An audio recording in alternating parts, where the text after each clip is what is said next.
दोस्तों, आज की कहानी का नाम है महाकाल और लीमी लाचू। आप देख रहे हैं इस कहानी का शानदार पोस्टर।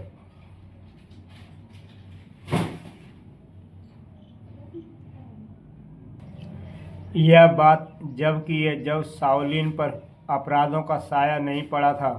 शाओलिन अपनी सामरिक कला और चरित्र के कारण विश्वविख्यात था। दूर दूर प्रांतों से मार्शल आर्ट की कला सीखने के लिए नवयुवक उस शाओलिन मठ में आने लगे।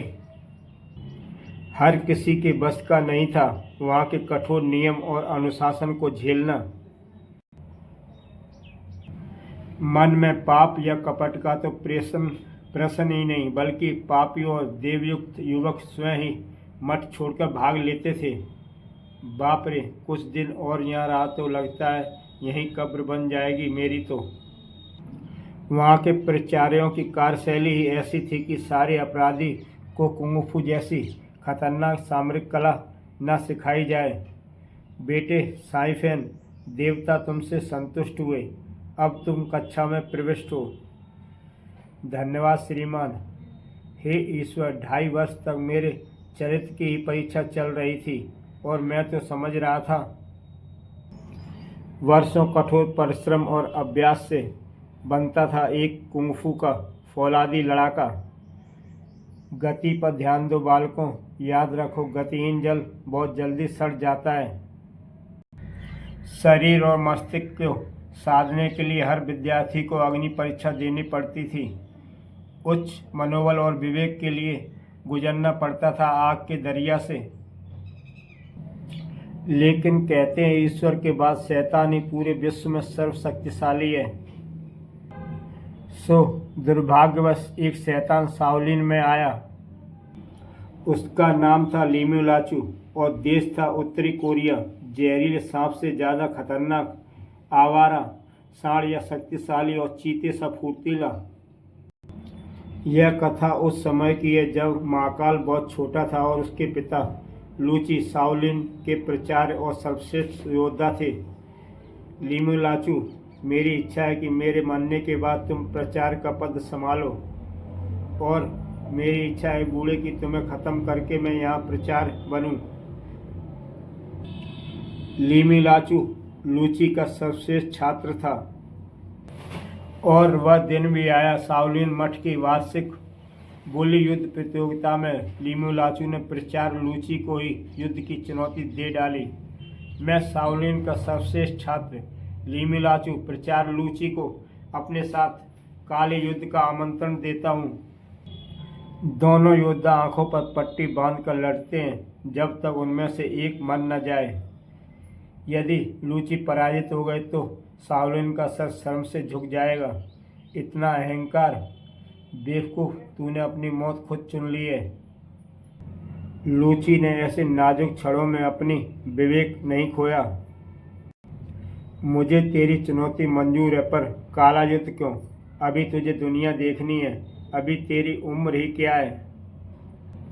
यदि प्राचार्य महोदय को मृत्यु से भय हो तो बिना लड़े ही पराजय स्वीकार कर लें।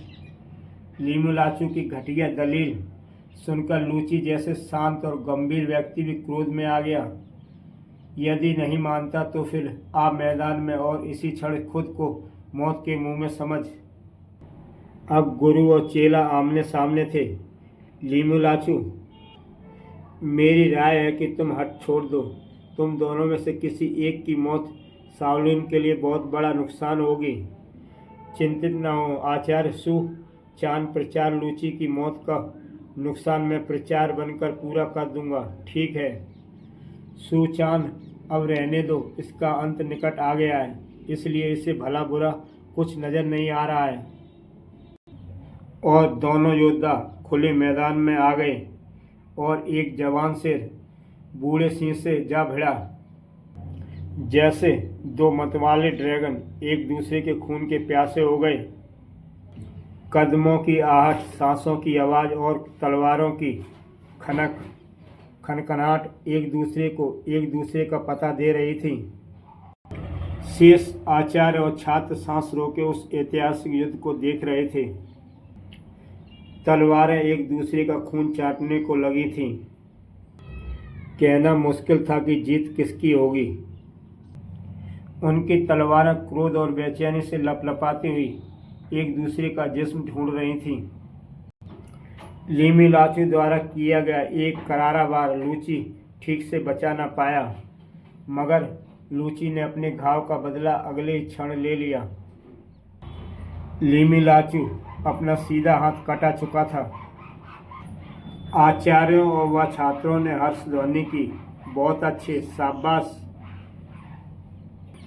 लीमी लाचू ने आंखों की पट्टी उतार दी और लूची की ओर झपट पड़ा। लीमी लाचू, यह नियम के विरुद्ध है। भाड़ में गए नियम। मामले की गंभीरता को भांप कर लूची ने भी अपनी आंखों से पट्टी उतार दी। और तुम्हारे पास एक ही तलवार है, अतः मैं भी अब युद्ध एक तलवार से ही लड़ूंगा। और लूची ने अपनी एक तलवार फेंक दी। आंखों की पट्टियां खुल जाने के बाद लड़ाई और भी ज़्यादा खतरनाक हो गई।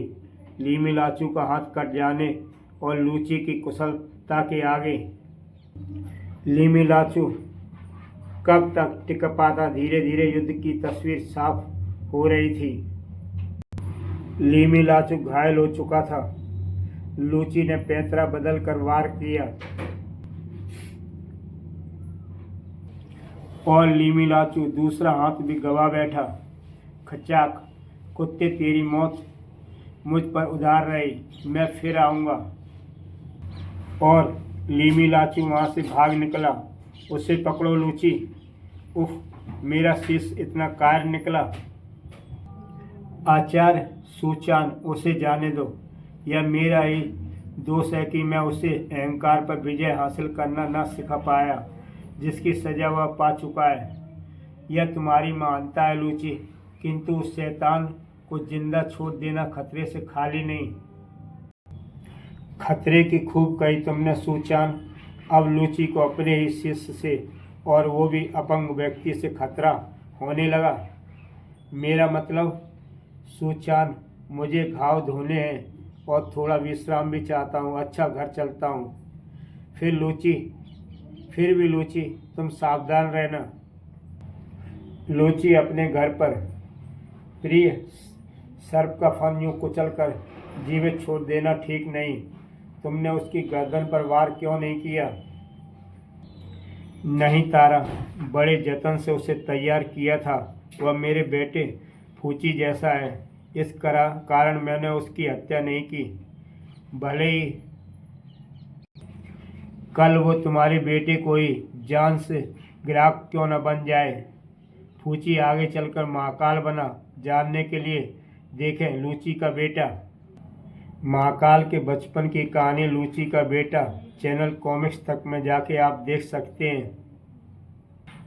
दोस्तों, तारा, मेरा बेटा कोई खरगोश का बच्चा नहीं। रात बहुत हो गई है, अब सो जाओ। तब लूची को मालूम नहीं था कि वह गलत सोच रहा है। अपंग होकर भी लीमी लाचू ने हिम्मत नहीं छोड़ी। वह हांगकांग से जर्मनी निकल गया। यहाँ अपने गुर्गों को साथ लेकर उसने शराब का अड्डा खोला। ही, अबे ओ लूले, तू हमसे पैसा लेगा? शुरू में उसे अपाहिज और लाचार समझकर कुछ स्थानीय शहरों ने उसे दबा लेने की कोशिश की, मगर लीमी लाचू ने उन नादान गुंडों को ये ऐसे नहीं मानेगा। बहुत जल्दी यह समझा दिया कि वह अपाहिज होकर भी साक्षात यमराज है। ले चख, पैसे दो जल्दी। ले ले मेरे बाप। और लीमी लाचू ने पहन लिए 2 नए हाथ और हंसते हुए, अब इस ठंडे लोहे की प्यास गर्म खून से बुझेगी, जो है उसके असली हाथों से ज़्यादा मजबूत, बेरहम और ख़तरनाक। और लीमी लाचू बन गया एक पेशेवर कातिल। यूरोप, अमेरिका और एशिया के आतंकवादी संगठनों का उसका नाम इज्जत से लिया जाने लगा। वह एक सैलाब की तरह अंडरवर्ल्ड पर छा गया, पर उसके जहन में एक ही नाम रह रहकर उभरता रहा, लूची। 18 वर्ष गुजर गए उसे प्रतिशोध की आग में जलते हुए। क्या मैं अपने कटे हुए हाथों का बदला कभी लूची से ले पाऊंगा? वक्त गुजरने के साथ शाओलिन ने भी परिवर्तन आए। लूची के परिवार को कैद करके स्मगलरों ने शाओलिन पर कब्जा कर लिया। अब तुम हमारे कहे अनुसार चलोगे लूची? तुम यहाँ की पवित्रता क्यों नष्ट करना चाहते हो?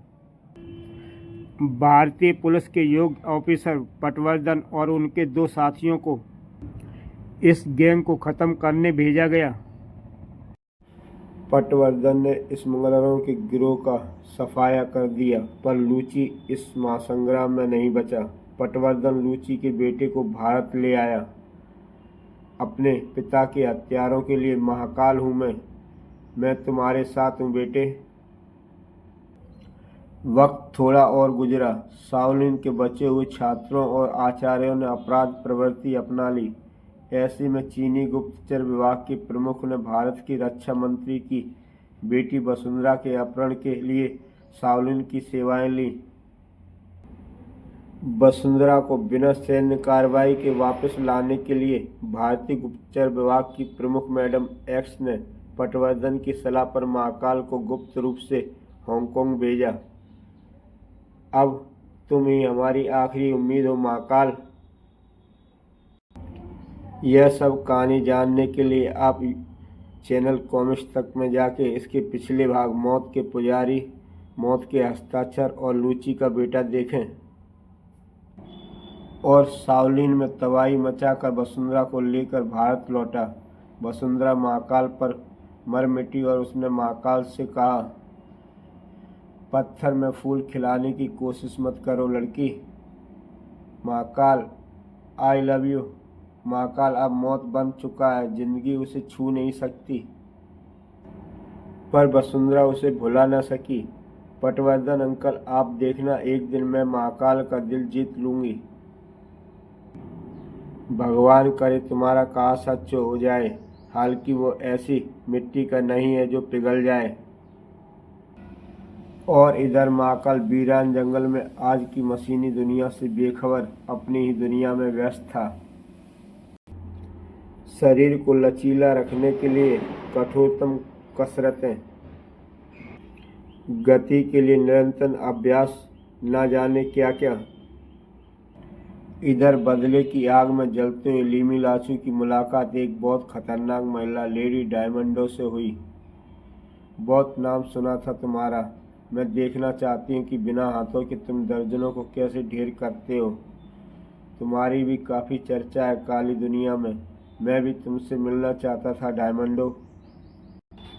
मैं पहले सर्कस में थी, रस्सी पर चलना, जिम्नास्टिक, चाकूबाजी में माहिर हूँ। किस्मत मुझे अपराध जगत में ले आई। और तुम?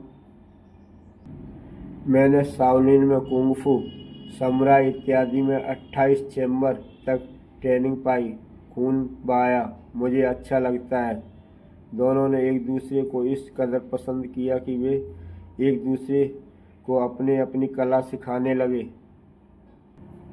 लेडी डायमंडो ने एक पसंदीदा साथी मिल गया और लीमी लाचू को अपनी प्रतिशोध की यात्रा में हमसफर मिल गया। आई लव यू लीमी। Me too. मगर मुझे किसी का हिसाब चुकता करना है डायमंडो। हमें कल ही हांगकांग रवाना होना है। अपनी जिम्मेदारियां अपने गुर्गों को सौंपकर लीमी लाचू डायमंडो के साथ शाओलिन पहुंचा तो गया, लेकिन इतने साल गुजर गए पर मठ तो एकदम खंडर हो गया है। अविश्वसनीय लगता है कि ऐसी संस्था की ऐसी दशा भी हो सकती है। देखते नहीं है अवशेष क्या कह रहे हैं। लगता है यहाँ कोई भीषण युद्ध हुआ है जिसमें कोई बचा नहीं। लगता है लूची भी इसी इमारत के साथ खत्म हो गया है। नहीं, ऐसा नहीं हो सकता। यदि ऐसा है तो मेरे प्रतिशोध का क्या होगा? कसम इन कटे हुए हाथों की, मैं अपना बदला उनके परिवार के जीवित सदस्यों से लूँगा। सब्र करो लीमी, मैं पता लगाती हूँ। डायमंडो का शिकार बना चीनी गुप्तचर विभाग का एक वरिष्ठ ऑफिसर, प्लीज मुझे शहर तक छोड़ दें। Oh sure. चंद मिनटों बाद वह ऑफिसर कटे हुए मुर्गी की तरह तड़प रहा था। जल्दी बको, मेरे पास वक्त बहुत कम है। ओ नहीं, मुझे जान से मत मारो। मैं शाओलिन के केस की पूरी फाइल तुम्हें अभी दे देता हूँ। हे भगवान, औरत है या साक्षात मौत। कुछ देर बाद डायमंडो हांगकांग के एक शानदार होटल के कमरे में पहुंची। लीमी, मैंने शाओलिन से संबंधित फाइल हासिल कर ली है। इसके मुताबिक लूची और उसका पूरा परिवार खत्म हो चुका है। केवल लूची का बेटा फूची जीवित है। वो कहाँ है? क्या इस शहर में? नहीं, वह भारत में एक पुलिस ऑफिसर पटवर्धन के संरक्षण में। भारत के लिए यात्रा कब शुरू करें लीमी? कब? मैं तो चाहता हूँ अगला नाश्ता हम लोग भारत में ही करें। महाकाल को ढूंढना सरल न था, पर वे दोनों पटवर्धन के घर तक पहुंच गए। अंकल, मैं भी मार्शल आर्ट सीखूंगी। शायद महाकाल मेरी यह बात पसंद करे। उन्हें पटवर्धन का अपहरण करना था और वे कामयाब हो गए। शाबाश डायमंडो। डायमंडो ने अचानक ही पटवर्धन पर धावा बोल दिया। हे भगवान, इसके हाथ कैसे हैं? ए लड़की, महाकाल को बता देना पटवर्धन को जिंदगी चाहता है तो लीमी लाचू के पास अकेला पुरानी घाटी में पहुंच जाए। वसुंधरा को महाकाल का पता नहीं था, मगर वह जानती थी कि पटवर्धन के अलावा मैडम एक्स भारतीय गुप्तचर विभाग की महानिदेशक महाकाल का पता जानती है। अतः वह फौरन ही सचिवालय की स्थिति उनके गुप्त कार्यालय में पहुंची। मैं रक्षा मंत्री तिवारी जी की बेटी मैडम एक्स से मिलना चाहती हूँ। आइए। मैडम एक्स के व्यक्तिगत चैम्बर में। महाकाल को खतरा तो नहीं है? बिल्कुल नहीं। मैं महाकाल को अच्छी तरह जानती हूँ। एक साथ दर्जनों लीमी लाचू को भी उसे अकेले को पराजित नहीं कर सकते। तुम घबराओ मत। मैडम एक्स से पता लेकर वसुंधरा चल पड़ी महाकाल से मिलने। अरसे बाद उससे मिलना होगा। और फिर एक खास पहाड़ी के नीचे पहुंचकर वसुंधरा ने जोर से पुकारा, महाकाल, महाकाल। वसुंधरा की पुकार सुनकर भी महाकाल अपने नित्य कर्म में लगा रहा। वही लड़की, वही भावनाओं का नाटक। मानती ही नहीं। चिल्लाने दो, मैं नहीं जाऊंगा।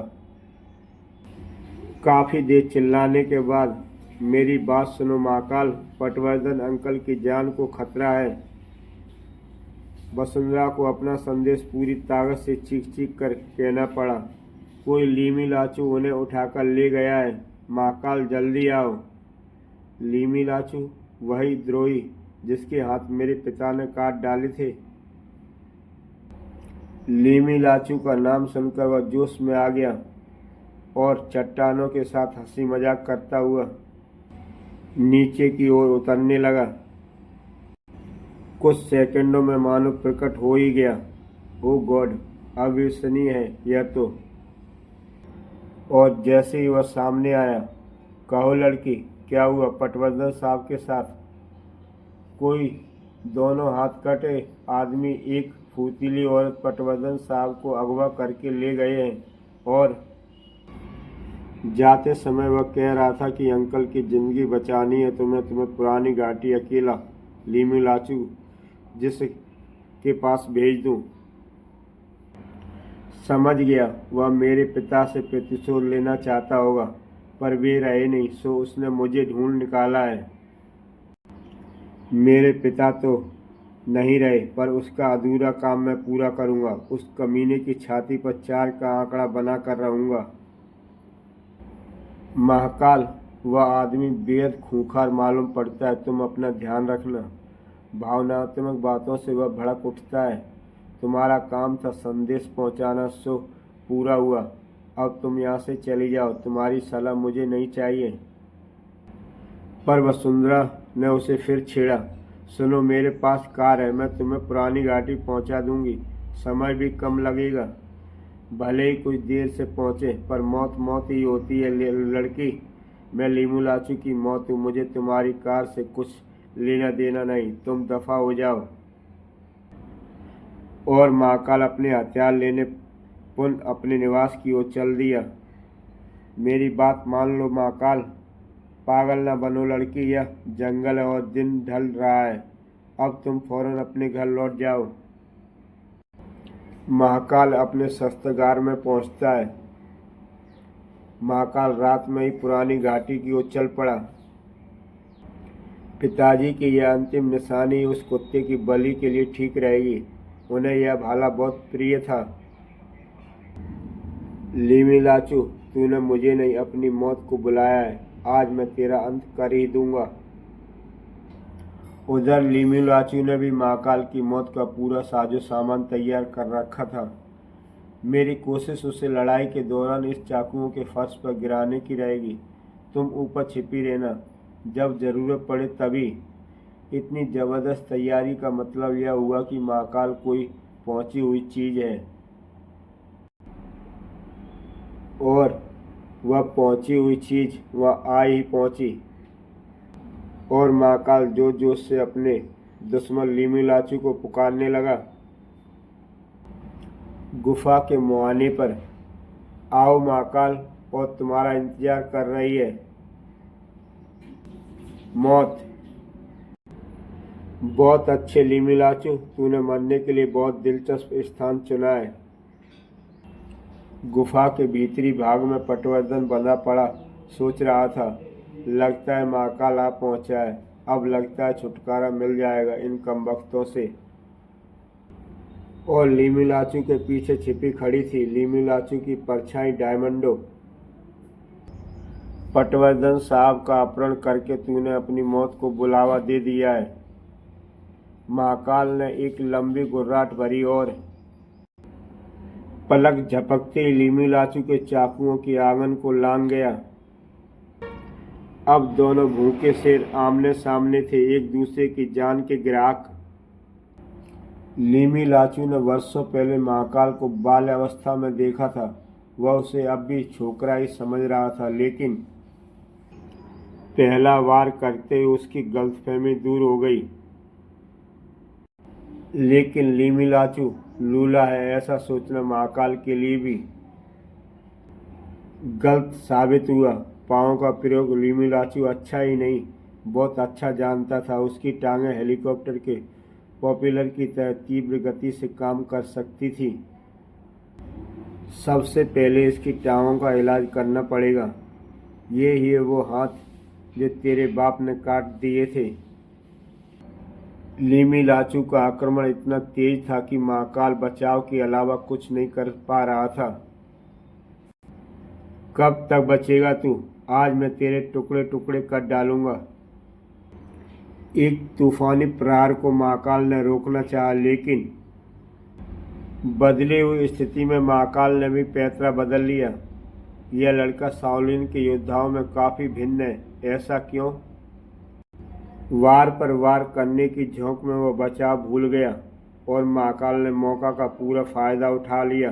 खच्चाक दर्द और क्रोध से तिलमिला उठा। यह नोच खसोट छोड़ लड़ाई कर लड़ाई, मर्दों की तरह। अरे हाँ, मैं भूल ही गया था तू अपाहिज है और घायल भी हो गया है।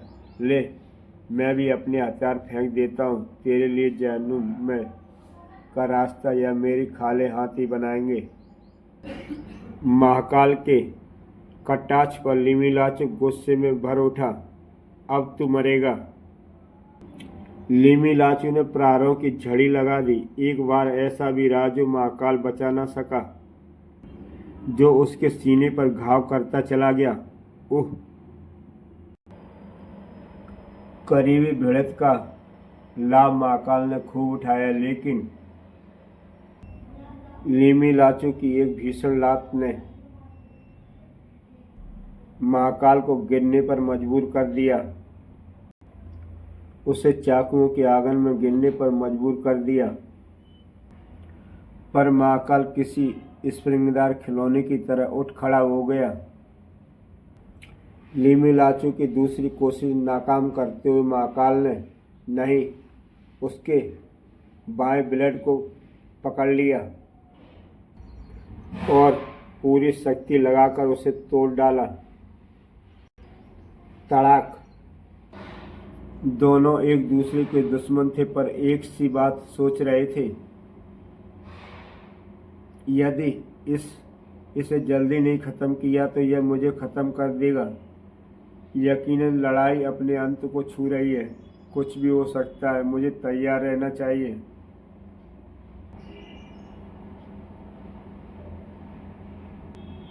डायमंडो भी उस मौत के खेल में शामिल होने के लिए बेचैन हो रही थी। एक ब्लेड टूट जाने से लिमिलाचू बौखला गया और महाकाल को जोश आ गया और महाकाल की गति तेज हो गई। उसे मानो एक उम्दाद का दौरा पड़ गया और एक निर्णायक प्रहार उसने लिमिलाचू के पांव उखाड़ दिए और लिमिलाचू अपने ही बनाए मौत के बिस्तर पर जा लेटा। इधर महाकाल ने राहत की सांस ली कि लिमिलाचू अब लड़ाई के काबिल नहीं रहा, लेकिन अभी उसका एक दुश्मन और था, लेडी डायमंडो। लगता है वह ऊपर कोई छिपा है, यानी खतरा बरकरार है अभी। डायमंडो ने बिलोगल से एक तीर महाकाल की ओर फूंक दिया। महाकाल को खतरे का आभास हो चुका था, लेकिन बचते बचते भी वह नन्हा सा तीर उसके कंधे में धंस गया और डायमंडो ने महाकाल की ओर छलांग लगा दी। लगता है यह लिमिलाचू की सहयोगिनी है। मैं तुम्हें इस गुफा से जिंदा नहीं जाने दूंगी महाकाल। मुझे स्त्रियों से मारपीट करने में कोई दिलचस्पी नहीं है। तुम यहाँ से भाग जाओ। मूर्ख, यही मौका है तेरा धड़ से सिर अलग करने का। महाकाल को असावधान जानकर डायमंडो ने वार तो किया, पर महाकाल झुककर उसे वार को नाकाम कर दिया और साथ ही डायमंडो को भी धूल चटा दी। निसंदेह यह आदमी कुंफू की उच्च तकनीक जानता है। सुनो लड़की, मुझसे मत उलझो, मैं तुमसे युद्ध नहीं करना चाहता। पर डायमंडो ने तो उसके खून की प्यासी हो रही थी। उसने लेटे लेटे ही महाकाल पर वार कर दिया। जुबान नहीं, हाथ पांव चला। तुझे पता चल जाएगा कौन किसकी मौत है। क्यों मरना चाहती है नादान स्त्री। महाकाल का यह सोचना कि एक औरत की क्या विसात है, गलत साबित हुआ। डायमंडो ने घातक प्रहार किया, झड़ी लगा दी। महाकाल का संतुलन डगमगा गया। इधर वसुंधरा महाकाल का पीछा करते करते पुरानी घाटी तक आ पहुंची थी। महाकाल से लेडी डायमंडो ने उलझाया हुआ था और लिमिलाचू जैसे जैसे उठकर खड़ा हो गया। मेरे पास वक्त कम है। महाकाल लेडी डायमंडो से उलझा हुआ है, यही मौका है। और फिर बस बहुत हो चुकी उछलकूद। ठाक। पर डायमंडो ने भी अपना संतुलन नहीं खोया। तब महाकाल ने उस पर पूरी शक्ति से प्रहार कर दिया, लेकिन तभी वसुंधरा वहां आ गई। बचो महाकाल। वसुंधरा ने महाकाल को सचेत कराकर लिमिलाचू चूक गया। बौखलाए लिमिलाचू ने वार वसुंधरा की ओर कर दिया। नहीं, ले पहले तू मर।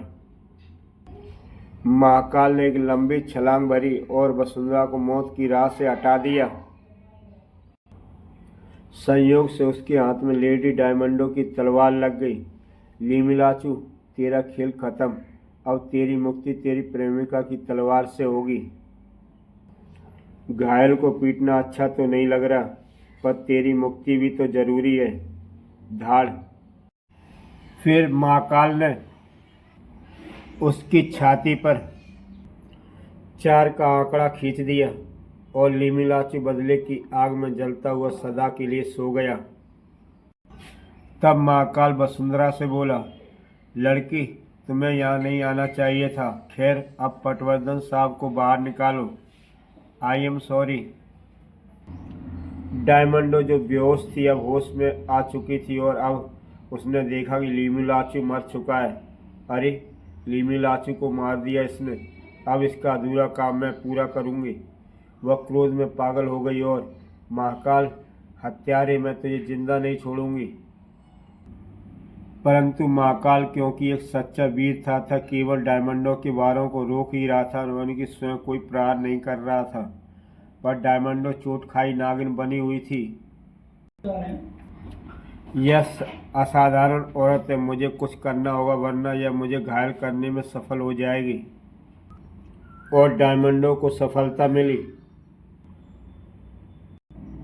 डायमंडों मानो बिजली की तरह महाकाल पर टूट पड़ी। भीतरी गुफा में जाकर वसुंधरा ने पटवर्धन की रस्सियां खोली। तुम यहाँ कैसे पहुंची वसुंधरा? मैडम एक्स से महाकाल का पता लेकर उसे सूचना दी। जब वो यहाँ के लिए चल दिया तब मैं छिप के उसका पीछा करते करते यहाँ तक आ पहुंची।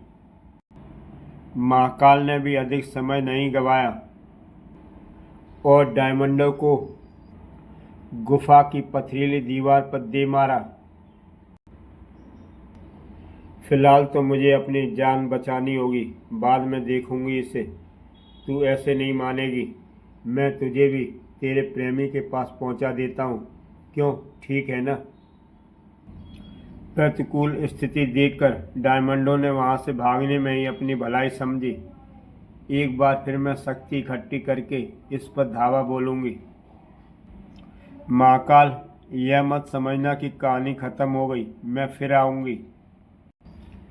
महाकाल वैसे भी उसे केवल डरा कर भगाना चाहता था, उसने डायमंडों से और अधिक उलझने की कोशिश नहीं की।